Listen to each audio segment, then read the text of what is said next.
Hello बच्चों, जय श्री कृष्णा, राधे राधे। कैसे हैं आप लोग? सब बढ़िया, शानदार, मस्त, जबरदस्त। हाय नव्या, संदीप, दीपक, कैसे आप लोग? शुभम, कोटेश, ग्रेट ग्रेट, सौरभ, हाँ जी, रौनक, तनुज, श्रद्धा, अभय, चौहान, गौरव कुमार, शिवम कुमार, सुमित कुमार, अनिकेत, संदीप, प्रिया, प्रीतम, कैसे आप लोग? सब बढ़िया बढ़िया बढ़िया बढ़िया, शानदार शानदार, मस्त मस्त। चलिए, गुड गुड गुड। X1 दो लाइव देखिए, X1 लाइव हुआ है। फैज, सैफी, स्वेद, दृष्टि, दक्ष, कैसे हो आप लोग? दक्षी, प्रखर, श्रेष्ठ, जय श्री कृष्ण, राधे राधे राधे राधे। आप सभी को जन्माष्टमी की हार्दिक शुभकामनाएं। भगवान श्री कृष्ण की कृपा आप पर बनी रहे और आप जो चाहते हैं वो आप अचीव करें, ऐसी मेरी शुभकामनाएं हैं। अभिषेक भी बोल दिया, चलिए। चलिए, तो हम पिछली क्लास में क्या पढ़े थे समझ लेते हैं। ये सर्कुलर मोशन का मैंने होमवर्क दिया था, बट किसी ने अभी तक सबमिट नहीं किया है, तो प्लीज सबमिट होमवर्क, है ना। होमवर्क सबमिट करिए सर्कुलर मोशन का, है ना, क्योंकि मैं देखा हूं कि सबमिट नहीं हुआ है होमवर्क।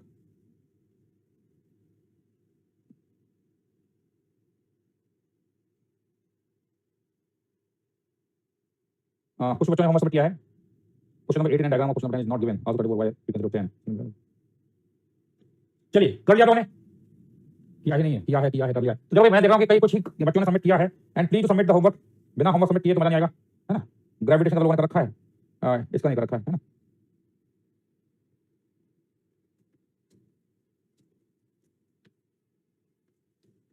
चलिए, तो कोई बात नहीं, थोड़ा समय और देता हूं, अगली क्लास में हम डिस्कस करेंगे। नेक्स्ट क्लास में discuss this homework of circular motion. चलिए, पिछली क्लास में हम लोगों ने क्या किया था? हमने बात की work done by kinetic friction force, और हमने सीखा था कि total work done by internal kinetic friction force जो होता है वो नेगेटिव होता है। इतना हमने पिछली क्लास में बात की थी।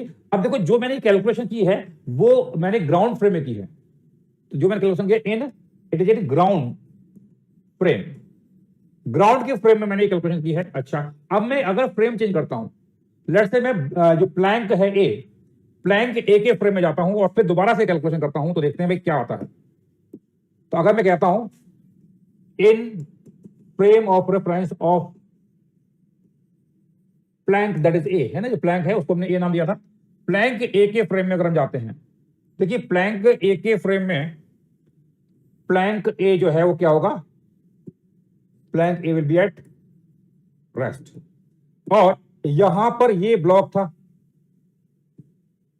ब्लॉक यहां था, एंड हमने इस पर एक फोर्स लगा रखा था आगे की तरफ, एफ। तो यहां पर हम जानते हैं फोर्स लगा रखा था, तो फ्रिक्शन की बात करेंगे तो इस पर फ्रिक्शन पीछे लगा था और इस पर फ्रिक्शन आगे लगाया था, और हम जानते हैं कि ये जो फ्रिक्शन है वो एफ के यानी काइनेटिक फ्रिक्शन ये था। अब अगर कोई पर्सन इस प्लैंक पर ही खड़ा हुआ है और ये देखता है, तो इस पर्सन के रेस्पेक्ट में तो हम जानते हैं प्लैंक जो है वो रेस्ट पर होगा, और जो ये ब्लॉक है, जो ये ब्लॉक है, ये ब्लॉक जो है यहां से चलते चलते चलते यहां पे आ गए, है ना, यहां पे आ चुका है। तो देखिए यहां पर अगर हम बात करते हैं, ब्लॉक पर फ्रिक्शन लग रहा था आगे और ये प्लैंक पर लग रहा है फ्रिक्शन पीछे, है ना, ये हम जानते हैं। तो बताइए यहां पर भाई, अगर मैं कहता हूं वर्क डन बाय फ्रिक्शन, कौन सा फ्रिक्शन है? काइनेटिक वाला, काइनेटिक फ्रिक्शन ऑन ए कितना होगा? ए पर बताइए वर्क डन कितना होगा?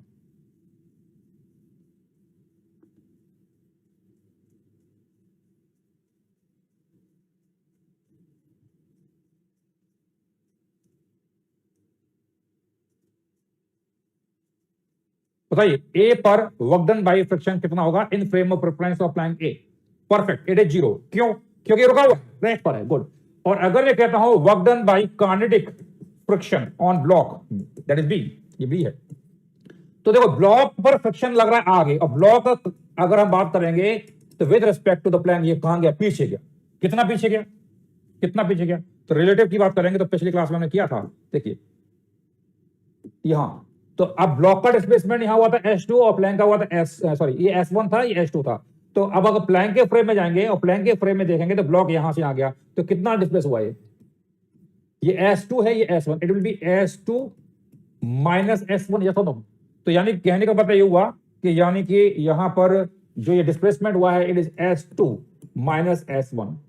तो बेसिकली यहां पर ये जो आ रहा है इट इज फ्रिक्शन फोर्स आगे है, इट इज माइनस एफ के times of S2 minus S1 ये आ गया, समझ में आ गया, ये आ गया। तो अगर मैं निकालना चाहता W टोटल, तो दोनों को हम ऐड करेंगे, माइनस एफ के S2 माइनस S1। तो एक बात ध्यान से देखिए यहां पर कि टोटल जो वर्क डन अब जो आ रहा है किसके फ्रेम में, प्लैंक के फ्रेम में, वो आ रहा है माइनस एफ के S2 माइनस S1। और पहले जब मैंने ग्राउंड के फ्रेम में निकाला था total work done, it was minus F के S2 माइनस S1। इसका मतलब क्या हुआ, इसका मतलब ये हुआ कि अगर हम बात करते हैं किसी भी सिस्टम पर टोटल वर्क डन बाय जो इंटरनल फोर्सेस होता है, जहां मैंने अभी काइनेटिक फ्रिक्शन की बात की है, कोई सा भी इंटरनल वर्क क्यों ना हो, टोटल वर्क डन बाय जो इंटरनल फोर्सेस होता है वो फ्रेम ऑफ रेफरेंस पर डिपेंड नहीं करता है, it is independent of frame of reference. ये यहां पे बोल सकते हैं, ग्राउंड फ्रेम में सेम आंसर आ रहा था और प्लैंक ए के फ्रेम में भी सेम आंसर आ रहा था। इनफैक्ट इसको मैं ऐसा लिख सकता हूं, it is equal to minus F K into S relative, क्या बोल रहा हूं मैं, इंटू एस रिलेटिव वाला, ये ए के रेस्पेक्ट में भी कितना डिस्टेंस ट्रेवल किया है वो है हमारा रिलेटिव। तो एक खास बात समझ में आ रही है यहां से, एक पॉइंट समझ में आ रहा है कि क्या कहते हैं total work done by internal force होता है। यहां एग्जांपल मैंने काइनेटिक फ्रिक्शन का लिया है, बट अभी जितने भी अपने एग्जांपल लिए थे, चाहे वो आपका नॉर्मल फोर्स हो, चाहे वो स्टैटिक फ्रिक्शन फोर्स हो या टेंशन फोर्स हो, टोटल वर्क डन जो होता है वो क्या कहता है फ्रेम पर डिपेंड नहीं करता। लिख लीजिए important point, total work done bye internal forces is independent of frame of reference। तो टोटल वर्क डन जो होता है वो आपका फ्रेम ऑफ रेफरेंस पर डिपेंड नहीं करता है, ये खास बात है ना। अच्छा, ये तो हमने कर लिया टोटल वर्क डन, चाहे वो कोई सा भी इंटरनल फोर्स होगा ना, चाहे वो आपका नॉर्मल फोर्स हो, चाहे वो टेंशन फोर्स हो, स्टैटिक फ्रिक्शन हो या काइनेटिक फ्रिक्शन हो, ये जो वैल्यू आ रही है ये इस बात पर डिपेंड कर ही नहीं रही है कि आपका फ्रेम ऑफ रेफरेंस क्या है। समझ में आ गया, एक खास बात। दूसरी बात ये है कि अगर मैं कहता हूं कि अगर ये तो हो गया total work done internal force का, अगर मैं इंडिविजुअल फोर्स का करता हूं, ये जो एफ के ब्लॉक पर लग रहा है, ये जो ब्लॉक ये एफ के कहां लग रहा है, प्लैंक पे लग रहा है, तो एक क्वेश्चन वो मुझे आपसे बताना सही है या गलत है, ट्रू और फॉल्स का आंसर देना है। मैं बोला work done by friction force या work done by any force, कोई भी फोर्स, इज फ्रेम डिपेंडेंट, ट्रू और false, work done by any force, work done by any force is frame dependent, क्या ये सही है या गलत है? Work done by any force is frame dependent, बताइए सही है या गलत है? परफेक्ट, बिल्कुल सही बोला, इट इज सही है, सही बोला। क्योंकि देखिए क्यों सही है, देखो यहां पर हम जानते हैं कि काइनेटिक फ्रिक्शन का वर्क डन ऑन ब्लॉक ए कितना आ रहा है, 0 आ रहा है। किसके फ्रेम में, ब्लॉक प्लैंक ए के फ्रेम में, जबकि ग्राउंड के फ्रेम में वो 0 नहीं आया था, कुछ नॉन जीरो वैल्यू आई थी, है ना, ये हम जानते हैं। तो यानी कि आपका यानी कोई भी फोर्स होता है, कोई भी फोर्स होता है, उसका जो वर्क डन होता है वो फ्रेम डिपेंडेंट क्वांटिटी होता है। लिख लीजिए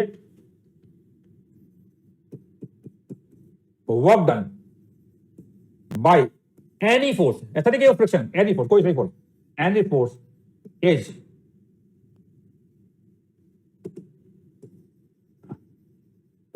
depends on frame of reference। तो किसी भी फोर्स का वर्क डन फ्रेम पर डिपेंड करता है। क्यों ऐसा हम बोल रहे समझते हैं, क्योंकि वर्क डन W होता है integral of F dot ds। तो हम जानते हैं F डॉट ds, तो इस फार्मूले में F तो फोर्स आ रहा है, तो फोर्स जो होता है वो आता है फ्रेम इंडिपेंडेंट, ये फ्रेम इंडिपेंडेंट है, और ds जो है ये आपका क्या है, तो फ्रेम डिपेंडेंट। तो यहां इस फार्मूले में फोर्स जो है वो फ्रेम पे डिपेंड नहीं करता है, लेकिन जो डिस्प्लेसमेंट है वो हम जानते हैं वो फ्रेम डिपेंडेंट होता है। समझ में आ गया भाई? तो ये खास बात है, लिख लीजिए। पॉइंट 1 और पॉइंट 2 में बहुत बड़ा डिफरेंस है, पढ़िए। हमसे ऊपर लिखा है total work done by internal, और यहां नीचे लिखा है total work done by any force. Single force की बात हो रही है, वहां पे पेयर की बात हो रही है। पहला स्टेटमेंट जो है वो एक पेयर ऑफ फोर्सेस की बात कर रहा है, दूसरा स्टेटमेंट के बाद सिंगल फोर्स की बात कर रहा है। समझ में आया? समझ में आ गया? पहली स्लाइड है भाई, लिख लीजिए।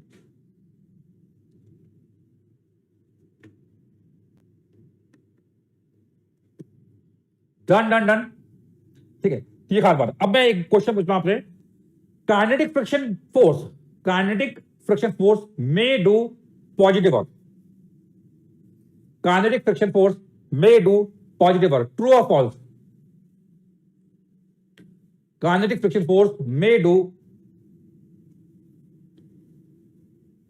पॉजिटिव, ट्रू और फॉल्स? हाँ जी, kinetic friction force may do positive, yes it is true, बिल्कुल सही है। क्यों सही है? क्योंकि यहां पर हमने एक एग्जांपल पहले भी किया था, यहां पे देखिए,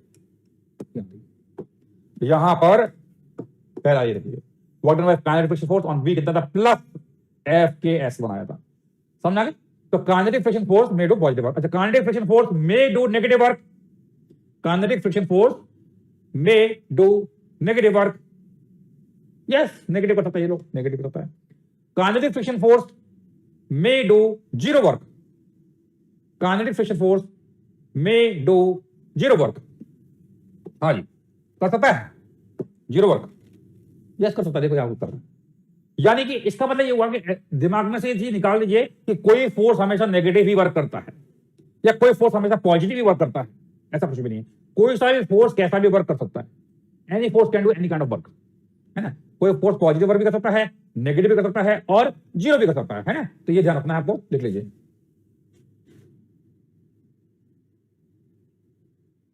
चलिए आप कुछ और क्वेश्चंस करेंगे यहां पर।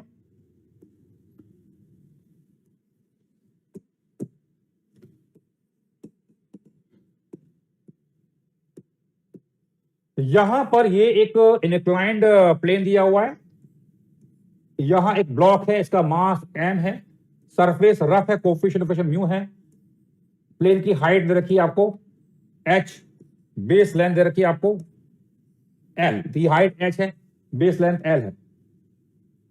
तो यहां पर ये ब्लॉक जो है यहां से हमने रिलीज किया है, तो ब्लॉक रिलीज किया है, तो ब्लॉक हम जानते हैं ऊपर से आएगा आएगा आएगा आएगा आएगा आएगा और यहां पहुंच जाएगा। तो जब ये नीचे जाएगा तो बताइए फ्रिक्शन कहां लगेगा, बताइए फ्रिक्शन कहां लगेगा, फ्रिक्शन कहां लगेगा, फ्रिक्शन लगेगा ऊपर, बिल्कुल सही बोला, फ्रिक्शन लगेगा ऊपर, फ्रिक्शन ऊपर ही है, सही है। तो फ्रिक्शन ऊपर लगेगा, जा कहां रहा है, नीचे। तो क्वेश्चन मेरा ये है कि आपको निकालना है work done by friction force, find out work done by friction force. करिए, फ्रिक्शन फोर्स का वर्क डन कितना होगा,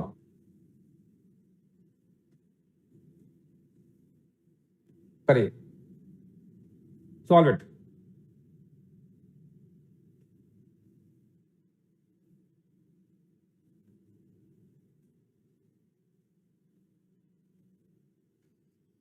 निकालिए निकालिए, आंसर आपको निकालना है in terms of mu H and L, mu H L दिया हुआ है, उसके टर्म में आंसर निकालना है।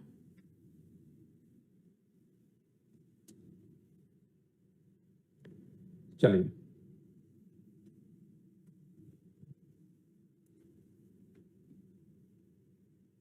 आ गया आंसर, गुड। चलिए काफी बच्चों का आंसर आ चुका है, शानदार बात है, अच्छी बात है। कैसे करेंगे, देखिए इसका अगर हम एफबीडी बनाते हैं तो एमजी फोर्स लगेगा नीचे, नॉर्मल लगेगा ऊपर, और अगर हम बात करते हैं तो एमजी का एक कंपोनेंट आएगा अलोंग द इंक्लाइन और एक इधर आएगा।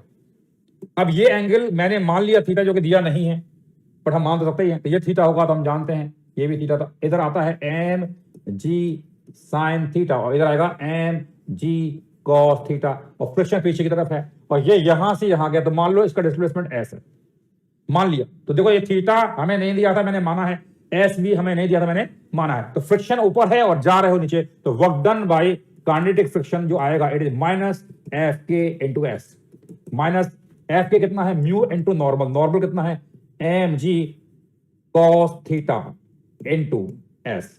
देखिए ना तो मैंने आपको थीटा दिया था, ना ही मैंने आपको एस दिया था, ये आपने एज्यूम किया, तो आपको यहाँ पे एस और थीटा नहीं चाहिए। तो देखिए यहाँ पे एक ट्रायंगल दिखाई दे रहा है, तो बताइए कॉस थीटा कितना हो जाएगा, it is L divided by S. तो यहां से एस, यहां से एल कितना आएगा, एस कॉस थीटा। तो यानी कि आपका जो वर्क डन आएगा it is minus mu G L. This is work done by kinetic friction, this is work done by kinetic friction. क्या ये बात सुन आ रही है, ये है minus mu mgl, this is work done by kinetic friction.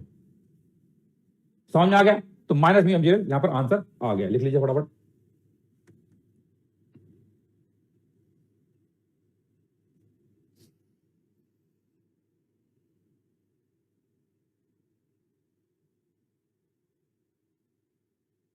चलिए अब हम यहां बात करेंगे, एक और क्वेश्चन करते हैं यहां पर। अच्छा एक चीज मैं पूछ रहा हूं कि अगर ब्लॉक ऊपर से नीचे गया तो आंसर आया माइनस म्यू mgl। अगर अगर मैं इस ब्लॉक को नीचे से ऊपर ले जाता, अगर मैं इस ब्लॉक को नीचे से ऊपर ले जाता तो बताइए वर्क डन कितना होगा? नीचे से अगर ऊपर ले जाते, हाँ जी उतना ही होता। बिल्कुल सही। Positive negative? पॉजिटिव होगा पक्का, सोच लो। कुछ लोग पॉजिटिव होता है। It is negative and it is same. क्यों?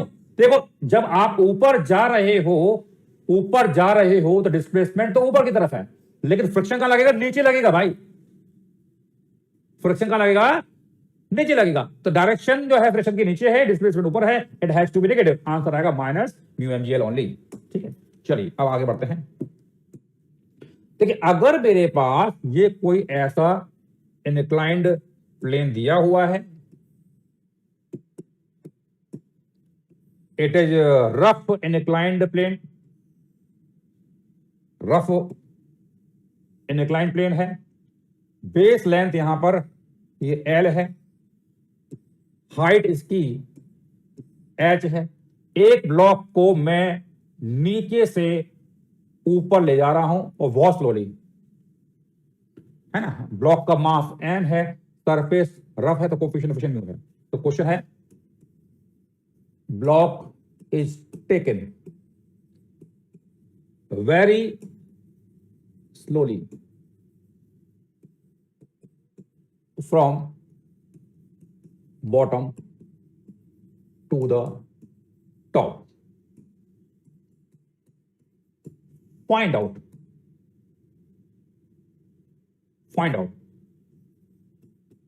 work done by friction force. तो आपको फ्रिक्शन फोर्स का यहां पर वर्क डन निकालना है और बहुत स्लोली धीरे धीरे लेके जा रहे हैं। हाँ जी कर सकते हैं।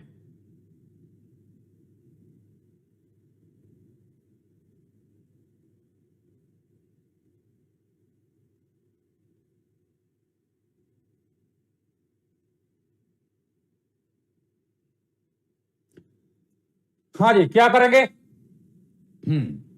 देखिए यहां पर जा रहा है तो ये आपका एक रफ इरेगुलर इंक्लाइंड प्लेन दे रखा है और बहुत स्लोली ले जा रहे हैं। तो एक काम करते हैं, मैं इस इंक्लाइंड प्लेन को छोटे छोटे वेजेस में डिवाइड कर देता हूं।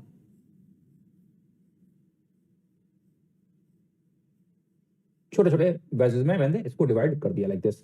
अब मैं कोई सा भी एक वेज लेता हूं, जैसे मैंने ये वाला वेज लिया हुआ है और इसका अगर मैं यहां पर डायग्राम बनाता हूं तो इस वेज की हाइट मैंने मान लिया है dy और ये मैंने मान लिया है dx, क्योंकि ये छोटा सा वेज तो कुछ हाइट होगी और कुछ dx होगा। और ये ब्लॉक यहां से ऊपर जा रहा है और वेरी स्लोली, तो वेरी स्लोली ले जा रहे हैं, यानी ऊपर ले जा रहे हैं यहां पर। तो यहां से यहां तक की दूरी मैं मान लेता हूं ds। तो देखिए अगर मैं इसका FBD बनाता हूं mg लगेगा नीचे की तरफ,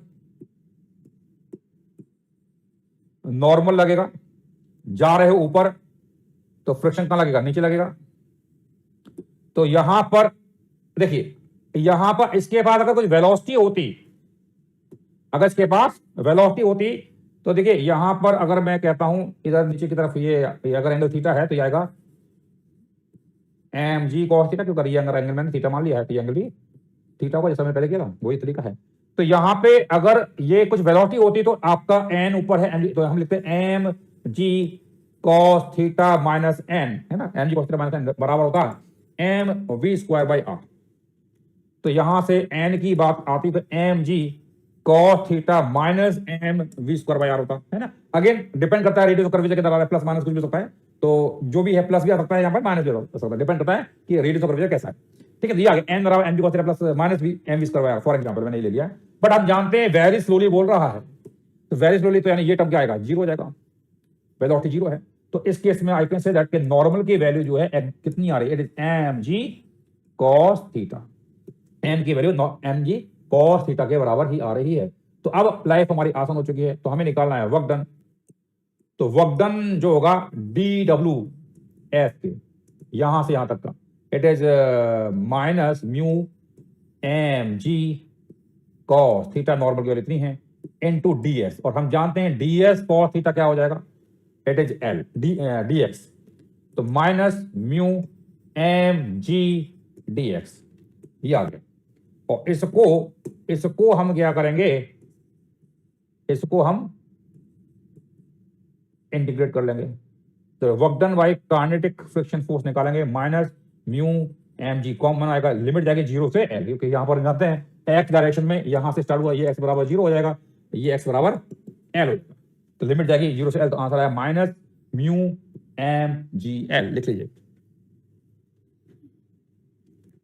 mv स्क्वायर बाय क्यों आया, क्योंकि हम जानते हैं ये सरफेस जो है ये फ्लैट नहीं है, कुछ ना कुछ कर्व सरफेस होगा, it must be having some radius of curvature, है, ये सरफेस जो है फ्लैट नहीं है, यहां पर एक कुछ इस प्रकार से कर्व है, तो it might be having some radius of curvature. समझ आ गया भाई, ये आ गया। चलिए इसका अब नेक्स्ट एक और क्वेश्चन करेंगे। अगर मैं कहता हूं म्यू बराबर है mu naught 1 plus x by, same question,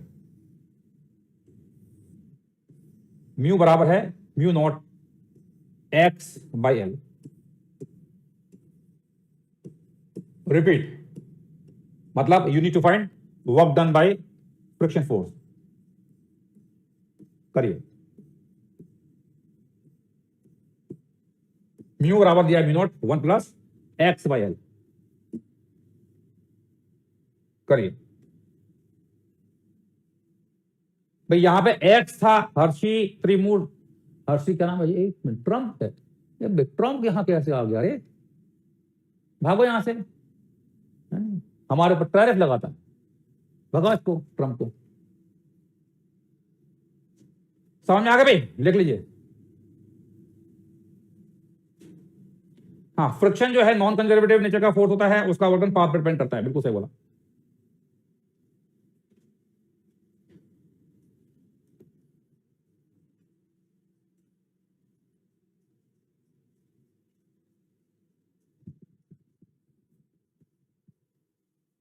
समझ में आ गया भाई, तो हम अभी कर चुके हैं, तो D W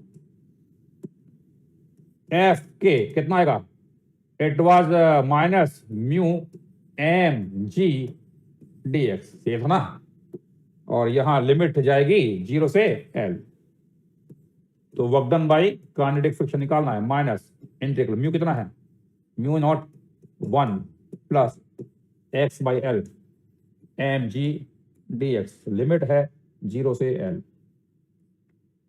minus mu naught M G बाहर गया, और यहां पर X plus X square by 2l, limit है जीरो से L, upper limit lower limit लगा दीजिए और निकालिए कितना आ रहा है, कितना आ रहा है, minus 3/2 mu naught M G L, ये आंसर आएगा।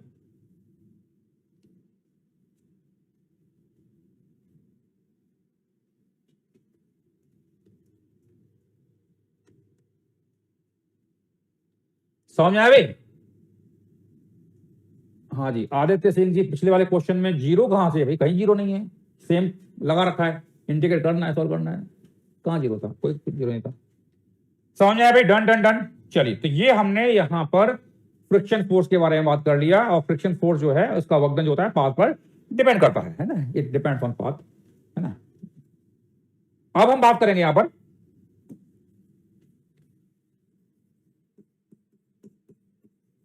Work done by variable forces. तो अगर फोर्स वेरिएबल है तो कैसे वर्क डन निकालेंगे, कैसे निकालेंगे, माइनस कैसे आ रहा है भाई? माइनस तो आएगा ना, डिस्प्लेसमेंट ऊपर है, फ्रिक्शन अपोजिट है, इसलिए माइनस आएगा, है ना? ठीक है, work done bye very force. देखिए अगर कोई फोर्स हमारा वेरी कर रहा है तो इतना समझ में आ रहा है कि W का formula integral of F dot ds, that we know. But अगर फोर्स कांस्टेंट था तो फोर्स को हम बाहर निकाल लेते थे, अगर फोर्स कांस्टेंट नहीं तो अंदर रहेगा, उसको हम इंडिकेट करना पड़ेगा, ये समझ में आ रहा है? तो मैं कह रहा हूं इफ फोर्स F दिया है, let's say some Fx i cap plus F Y j cap plus F z k cap, and तो अगर ds की बात करेंगे तो ds को मैं लिखता हूं dx i cap plus dy j cap plus dz k cap. तो वर्क डन होता है integral of F dot ds, इनका ये डॉट प्रोडक्ट होता है। तो डॉट प्रोडक्ट करेंगे तो ये आएगा F X D x plus F Y D Y plus F Z D Z. तो बस हमें इंडिकेट कर लेना है, आंसर आ जाएगा, है ना? इंडिकेट करेंगे तो आंसर आ जाएगा। तो इसमें कोई बड़ा रॉकेट साइंस नहीं है, you just have to integrate. Integration में आप लोग महारत हासिल कर चुके हो, तो कोई बड़ी बात नहीं। लिख लीजिए फटाफट।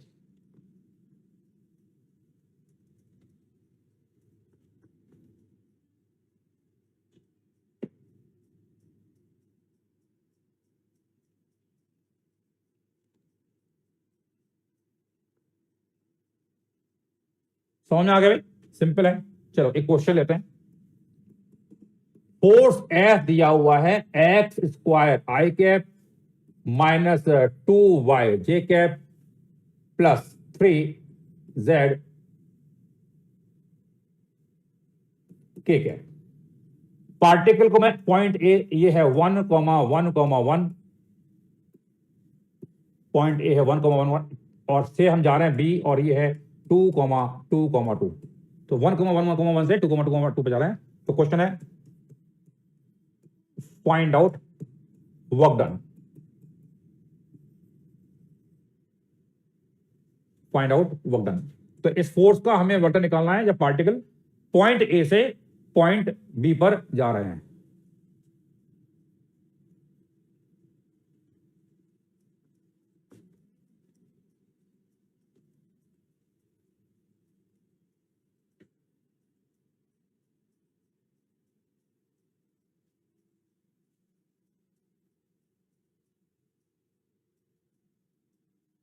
हाँ जी, करी चलो बराबर।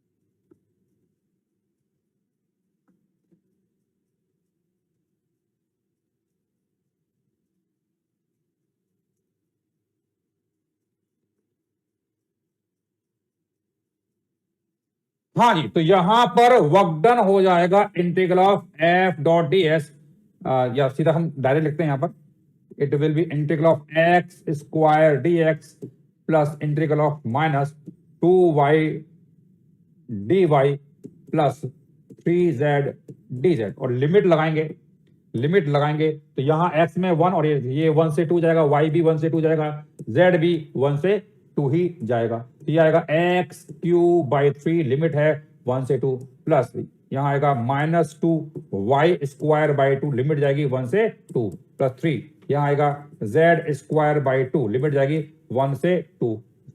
निकालिए कितना आ रहा है। आ गया आंसर?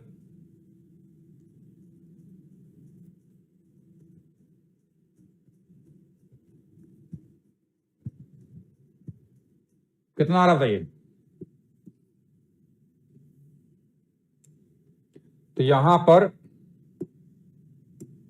अपर लिमिट लगाएंगे तो 2 का क्यूब 8 माइनस 1 दैट इज 7/3, और माइनस यहां 2 से 2 चला जाएगा, y 2 to 4 minus 1 that is 3, 2 to 4 minus 3 आएगा ना यहां पर। और फिर यहां प्लस 3/2, 2 का कितना आएगा, 2 का स्क्वायर 4 माइनस 1 दैट इज 3, ये आएगा। तो कितना आ रहा है? तो 7/3 प्लस 9/2 माइनस 3। हाँ जी, कितना आ रहा है? अरे इसमें कैलकुलेशन करने में दिक्कत आ रही है भाई, कैलकुलेशन तो कर लो। तो 7/3 और ये आएगा 9/2 -3, तो ये आएगा +3/2। चेक कर लेना। तो यहां एलसीएम लेंगे 6, 14 + 9, इट इज 25/62। सॉरी, नॉट 20, 23, 23/6 ये आंसर आएगा।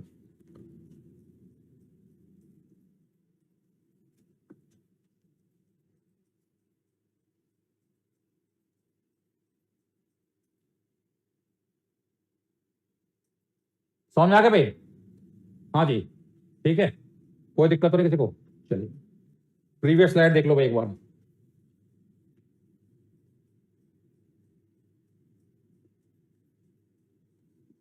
देख लिया भाई?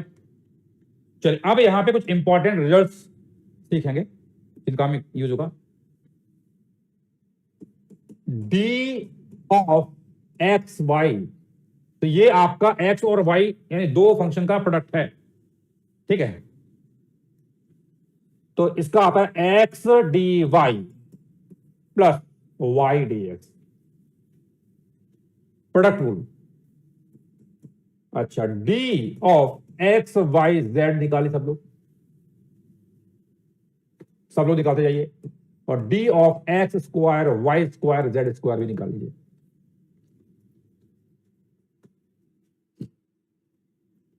आ गया?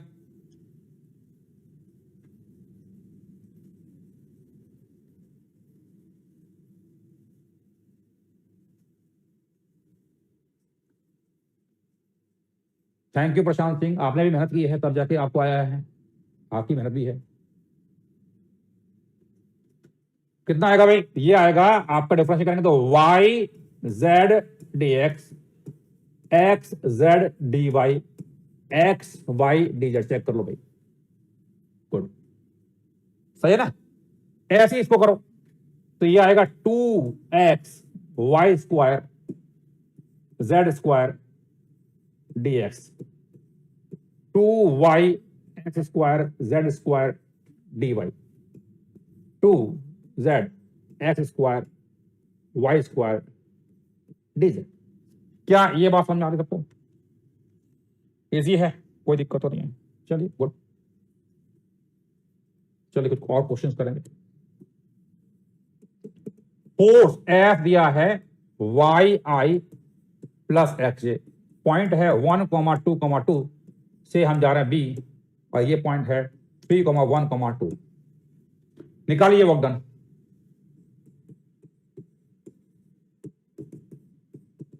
निकालिए।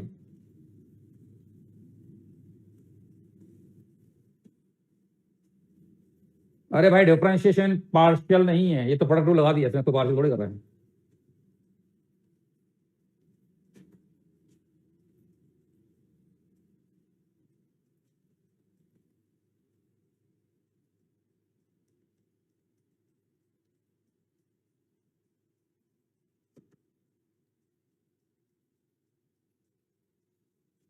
हो गया? Good good good.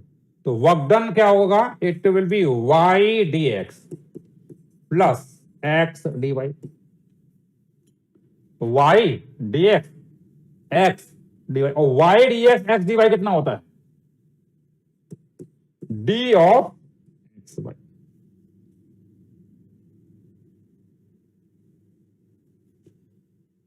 तो इसको आप इंटीग्रेट करोगे, it will be x Y.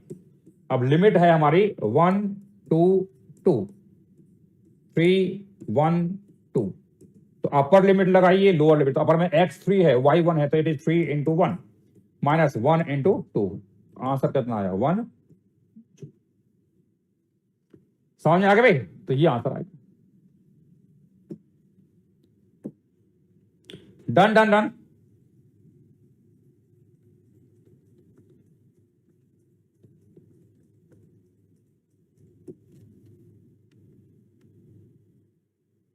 चलिए एक और क्वेश्चन।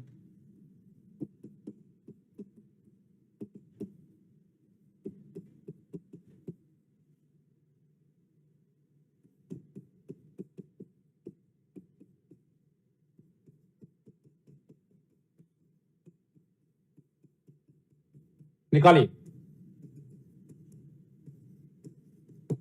करिए।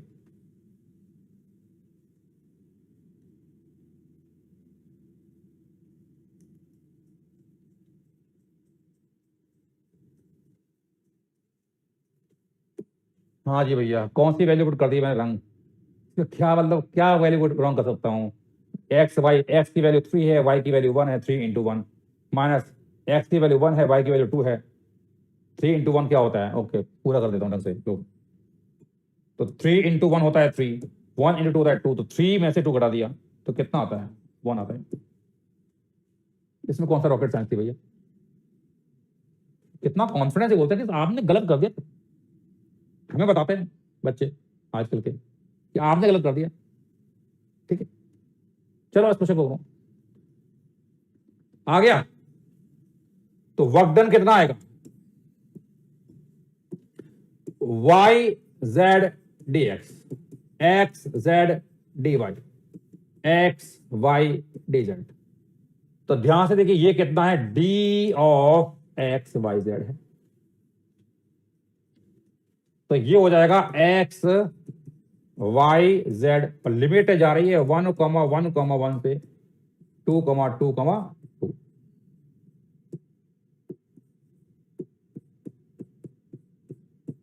तो अपर लिमिट लगाएंगे तो 2 इंटू 2 इंटू 2, लोअर कितना है? 1 इंटू 1 इंटू 1, 2 इंटू 2 होता है 4, 4 इंटू 2 होता है 8, तो 8 माइनस 1 आंसर आया 7 जूल।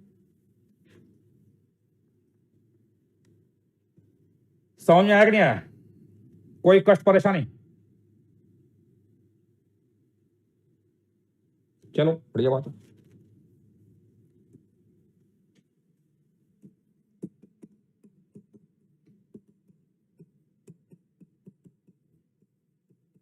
करिए। पॉइंट ए है 1,1,1 से बी 2,2,2।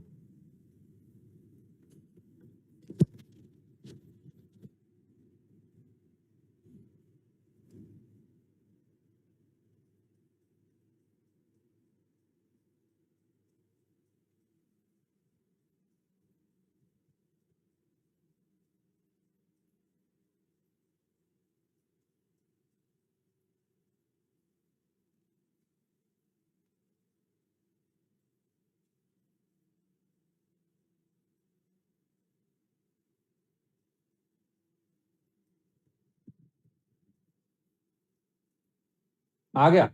आई कैप, अरे भाई आई कैप कहां से आ रहा है? वर्क डन स्केलर है वेक्टर आता है? वर्क डन स्केलर होता है, आई कैप क्यों लगा रहे हो? आ गया। तो यहां पर वर्क डन निकालना है, it is X Y square D X, Y X square D Y. तो इसको आप क्या लिखोगे? क्या लिखोगे? क्या लिखोगे? अब पता करने का तरीका समझो, मतलब क्या टर्म आना चाहिए, क्योंकि ये प्रोडक्ट रूल ही है। तो क्या टर्म आना चाहिए? एक काम करो आप अलग से X Y square D X को पार्शियली इंटीग्रेट कर लीजिए। हालांकि कोई पार्शियल इंटीग्रेशन नाम की कोई चीज होती नहीं है, पर कर भी लेते हैं। तो एक्स वाई स्क्वायर तो आएगा X square Y square by 2, yes हो तो।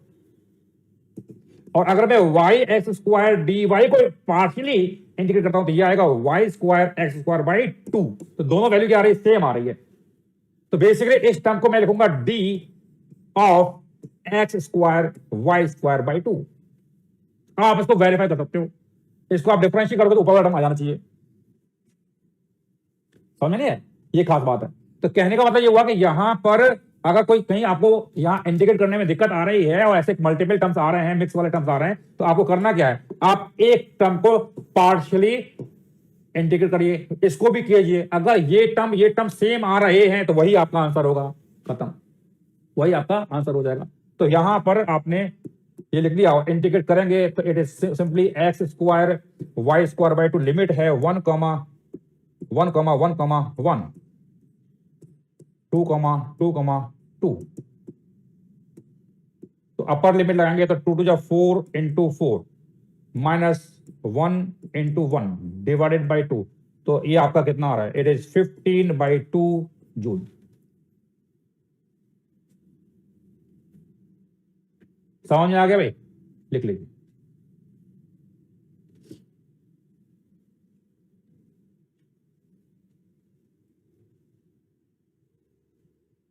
डन डन डन, कोई दिक्कत परेशानी, लिख लीजिए। तो ये आंसर आ गया। चलिए ये अच्छी बात है, शानदार बात है। एक और क्वेश्चन करते हैं।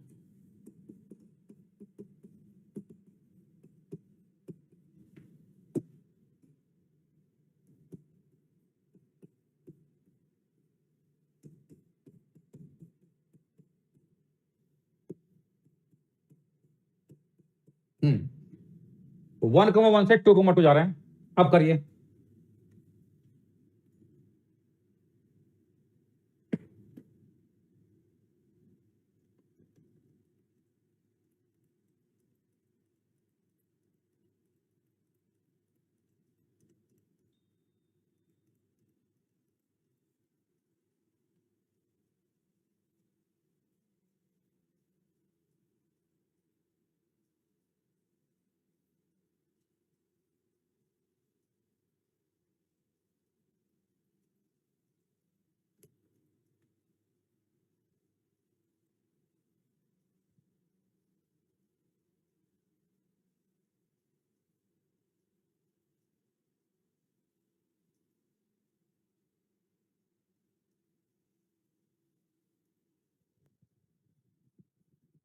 आ गया आंसर?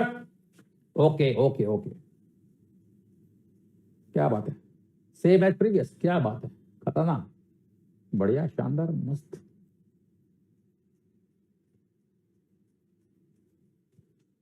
देखिए वर्क डन अगर आप निकालते हो x square Y D x और y square x d y, ये आ रहा है, तो इसको क्या लिखोगे? D of something. तो वो समथिंग क्या होना चाहिए? तो मैंने अभी आपको ट्रिक बता दी कि X square Y D X को अगर मैं इंटीग्रेट करता हूं पार्शियल वाला, तो ये आएगा X cube by 3 into Y. और अगर मैं यहां पर वाई स्क्वायर एक्स को डिफरेंशिएट इंटीग्रेट करता हूं पार्शियल वाला, तो ये आएगा Y cube by 3 into X. क्या ये दोनों टर्म जो आ रहे हैं सेम है? क्या ये सेम है? No, they are not same. तो I can not get the value of work done using integration. इस क्वेश्चन को मैं सॉल्व नहीं कर सकता हूं। इस क्वेश्चन को मैं सॉल्व नहीं कर सकता। क्यों नहीं कर सकता हूं? क्योंकि जो ये फोर्स दे रखा है ये आपका है नॉन कंजर्वेटिव नेचर का फोर्स। कैसा फोर्स है? नॉन कंजर्वेटिव नेचर का फोर्स है। अभी तक जितने भी एग्जांपल मैंने लिए थे वो सारे के सारे फोर्सेस जो थे वो कंजर्वेटिव थे। अब बात है कौन कंजर्वेटिव होता है और कौन कंजर्वेटिव नहीं होता है। तो कंजर्वेटिव फोर्स ऐसा वो फोर्स होता है जिसका वर्क डन जो है पाथ पर डिपेंड नहीं करता, पाथ पर डिपेंड नहीं करता, ऐसे फोर्स को हम बोलते हैं कंजर्वेटिव। इससे पहले वाला जो एग्जांपल लिया था मैंने कहा था भाई पॉइंट इनिशियल है 1,1,1, फाइनल है 2, अब ये 1 से ए से बी जा रहे हैं। अब ए से बी जा रहे हैं वो किस पाथ के थ्रू जा रहे हैं ये मैंने नहीं दी थी जानकारी। इस क्वेश्चन में मैंने आपको ये मेंशन नहीं किया था कि मैं ए से बी मैं किस पाथ के अलोंग जा रहा हूं, फिर भी आपने यहां पर आंसर निकाल लिया था।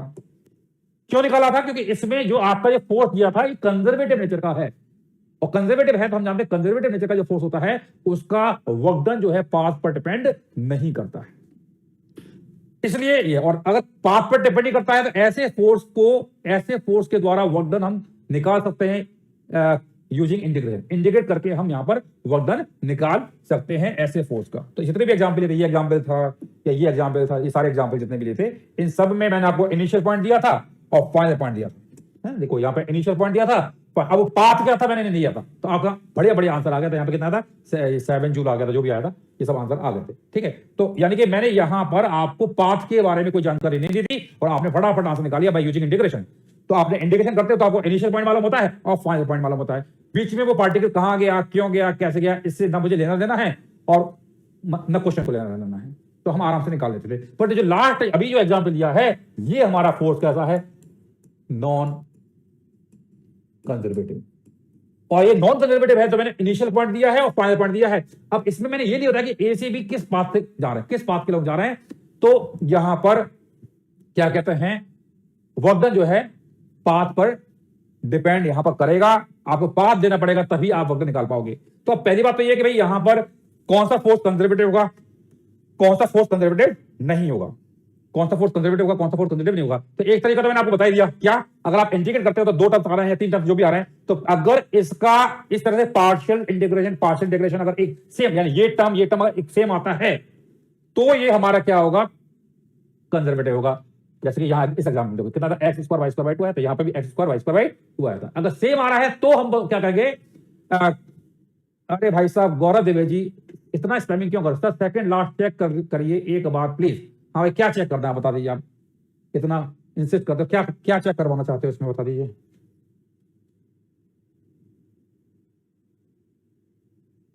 टाइम वेस्ट मत करो यार, है ना, टाइम की बहुत कमी है मेरे पास, इतना समय नहीं है कि आप बार बार स्पैमिंग करे जा रहे हो। सेकंड लास्ट चेक कर लीजिए, बताइए क्या दिक्कत आ रही है इसमें। चलो ठीक, इनको बस स्पैमिंग करना है, कुछ नहीं करना होता है। हो गया भाई। तो यहां पर ये है, यह एक और तरीका यहां पे निकालने का, और वो है डेल क्रॉस एफ। तो अगर if a force F is conservative, then del cross F will be 0.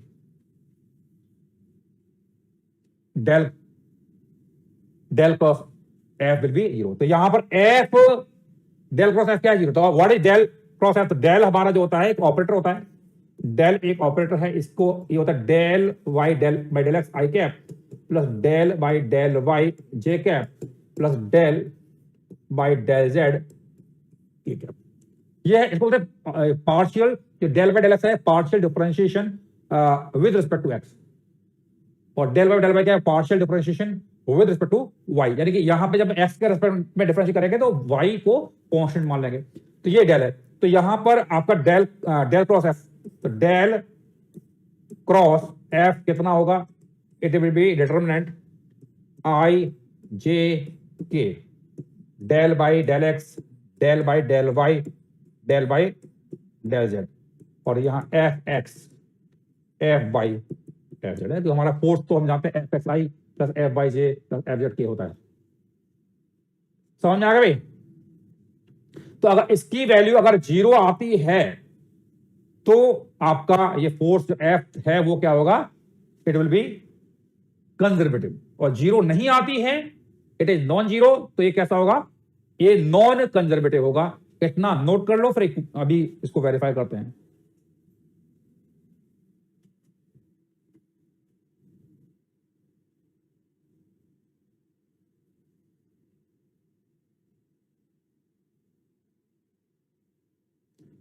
Gaurav Dwivedi बेटा, मैं बार बार बोल रहा हूं, मैं क्या बोलूं यार, आईक्यू लेवल तुम्हारा बहुत कम है क्या, y4 जैसा लग रहा है। अरे मैं बोल रहा हूं y है, तो मान लो y है, तो मैं 4 कहां से लग गया।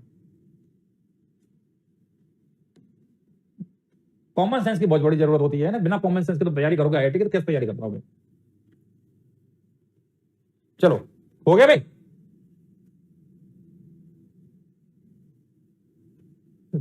लिख लीजिए, तो डेल बराबर है del by del X I cap, del by J cap plus del by del Z K cap, लिख लीजिए।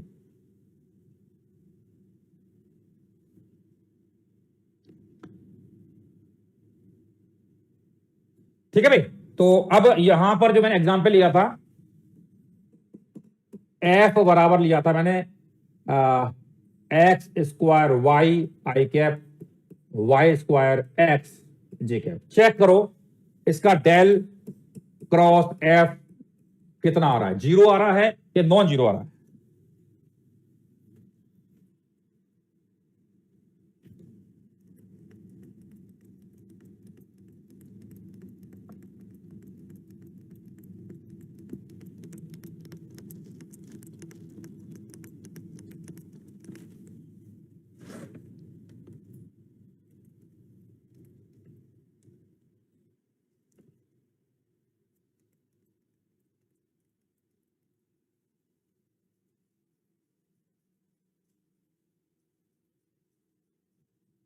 आ गया।